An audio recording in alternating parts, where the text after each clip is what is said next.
నమస్తే ఆంధ్రప్రదేశ్ న్యూస్ ఛానల్కు స్వాగతం. కొత్త వార్తలను సరికొత్తగా మీకు అందిస్తుంది నమస్తే ఆంధ్రప్రదేశ్. ప్రకాశం జిల్లా పొదిలిలో రోజురోజుకి తీవ్రమవుతున్న ట్రాఫిక్ సమస్య.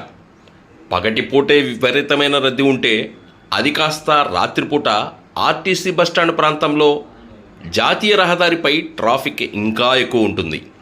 ఈ ప్రాంతంలో అనేక వ్యాపారాలు ఉన్నాయి. హోటళ్ళు, చికెన్ పకోడీ బండ్లు, దోశల బండ్లు, టీ దుకాణాలు, నూడిల్స్ వ్యాపారాలు, ఇలా ఇంకా అనేక రకాల వ్యాపారాలు సాగుతున్నాయి.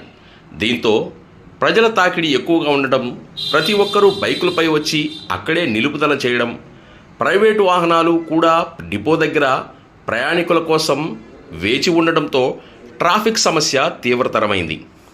డిపో దగ్గర ట్రాఫిక్ను నియంత్రణ కోసం ప్రజలే స్వయంగా రంగంలో దిగి సమస్యను పరిష్కరించుకుంటున్నారు. ప్రజలు మాత్రం పొదిలిలో ట్రాఫిక్ సమస్యపై దృష్టి పెట్టేవాళ్లు లేరని విమర్శలు గుప్పిస్తున్నారు. మరోవైపు ఏ పని లేకపోయినా వాహనాలు వేసుకుని వచ్చి పార్కింగ్ చేసి కాలక్షేపం చేస్తున్నారు మరికొంతమంది బాధ్యత లేని జనాలు. రోజురోజుకు జటిలమవుతున్న పొదిలిలోని ట్రాఫిక్ సమస్యపై పోలీసులు ప్రత్యేక శ్రద్ధ వహించాలని ప్రజలు కోరుతున్నారు.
ఫోటో పోయిపోయి